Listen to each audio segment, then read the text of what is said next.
If you want your life to be successful, you will not let yourself do certain things because you're just no good at them.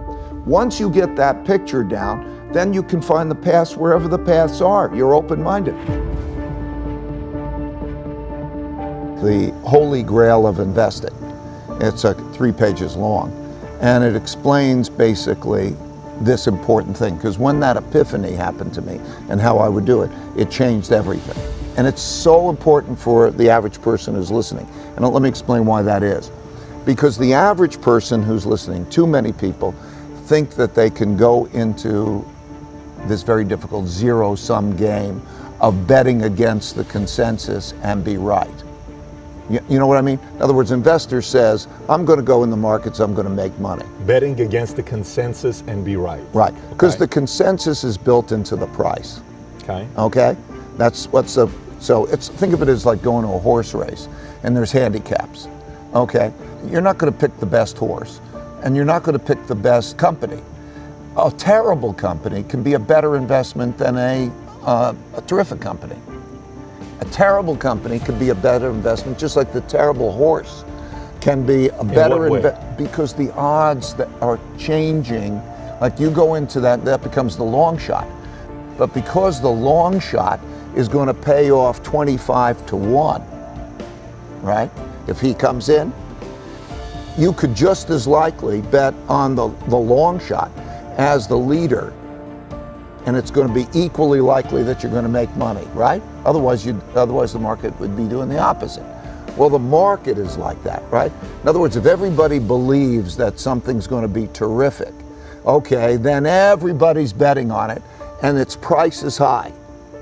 So it's not what's best necessarily, it's what's best relative to what's in the price, what's discounted.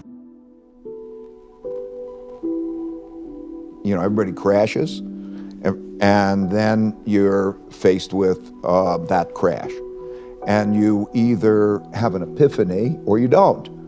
You either walk off the field and say, hey, I don't want to do this anymore, and you give up on that, going after your audacious goals, or you gain really humility. You know, how do you feel that you're going to be wrong? And so I think then that whole notion is, you know, to come back with the finding the smartest people I could find who disagree with me.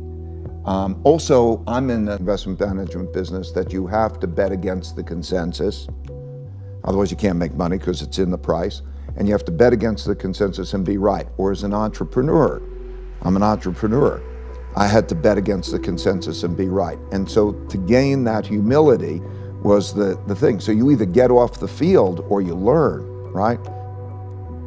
The greatest tragedy of mankind, or the greatest tragedy of individuals who together make up mankind in their dealing with each other, is they have bottled up in their heads wrong opinions that they don't know how to stress test, because they think if it's in their heads, it's right, if they have an opinion. And it's so easy to get around that if you can think about, how do I go beyond that? So the reason I'm saying that is I love partnerships in which there's a back and forth and you knock things around and you get to the right answer, where there's open-mindedness and learning at the same time as there's the assertiveness as you're trying to figure things out together.